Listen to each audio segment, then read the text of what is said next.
Priyadarshini bus തടഞ്ഞ് സ്വകാര്യ bus ജീവനക്കാർ. പത്തനംതിട്ട മല്ലപ്പള്ളി പാടിമണ്ണിലാണ് ബസ് തടഞ്ഞത്. സമയം വൈകി ഓടുന്നുവെന്നാരോപിച്ചാണ് ബസ് തടഞ്ഞത്. വിവരങ്ങളുമായി സുജു ടി ബാബു കൂടി ചേരുന്നുണ്ട്. സുജു ടി ബാബു, എപ്പോഴാണ് ഈ സംഭവം ഉണ്ടായത്? ഈ പ്രിയദർശിനി ബസ് വന്നതോടുകൂടി സ്വകാര്യ ജീവനക്കാർക്ക് ഇടയിൽ വലിയ രീതിയിലുള്ള പ്രതിഷേധമൊക്കെ ഉയർന്നൊരു സാഹചര്യം ഉണ്ടായിട്ടുണ്ട്. അവന്തിക ഏതാനും ദിവസങ്ങൾക്ക് മുമ്പ് ഇടുക്കിയിലും സമാനമായ സംഭവം ഉണ്ടായിട്ടുണ്ട്. അതേ രീതിയിൽ തന്നെയാണ് ഇപ്പോൾ പത്തനംതിട്ടയിലും ഇതുണ്ടായിരിക്കുന്നത്. പത്തനംതിട്ട മല്ലപ്പള്ളി പാടിമണ്ണിലാണ് ബസ് തടഞ്ഞത്, പ്രിയദർശിനി ബസ് തടഞ്ഞത്. ചുങ്കപ്പാറയിൽ നിന്ന് മല്ലപ്പള്ളിയിലേക്ക് പോകുന്ന വഴിയാണ് ബസ് തടഞ്ഞത്. കോട്ടയം റാന്നിയിൽ ഓടുന്ന സർവീസ് നടത്തുന്ന ധന്യ ബസ്സിലെ ജീവനക്കാരാണ് ഈ KSRTC ബസ് തടയുകയും പിന്നീട് KSRTCയിലെ ജീവനക്കാരുമായി വാക്ക് തർക്കത്തിൽ ഏർപ്പെടുകയും ചെയ്യുന്നത്.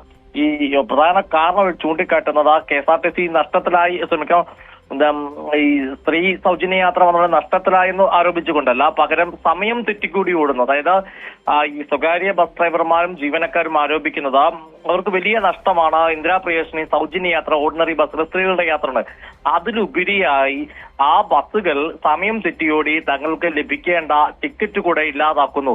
അതായത് ഇതിനോടകം തന്നെ നഷ്ടത്തിലാണ്. ആ നഷ്ടത്തിലോടുന്ന ബസ്സുകളുടെ സമയത്തിലോടുമ്പോൾ, സമയം കവർന്നുകൊണ്ട് KSRTC ബസ്സുകൾ ഓടുമ്പോൾ അവർ വലിയ നഷ്ടത്തിലേക്ക് വീണ്ടും കൂപ്പുകുത്തുന്നു എന്നതാണ് അവരുടെ പരാതി. അതിനെ തുടർന്നാണ് വാക്കുതർക്കവും അസഭ്യ വിളിയൊക്കെ ഇവിടെ നടന്നതാണ്.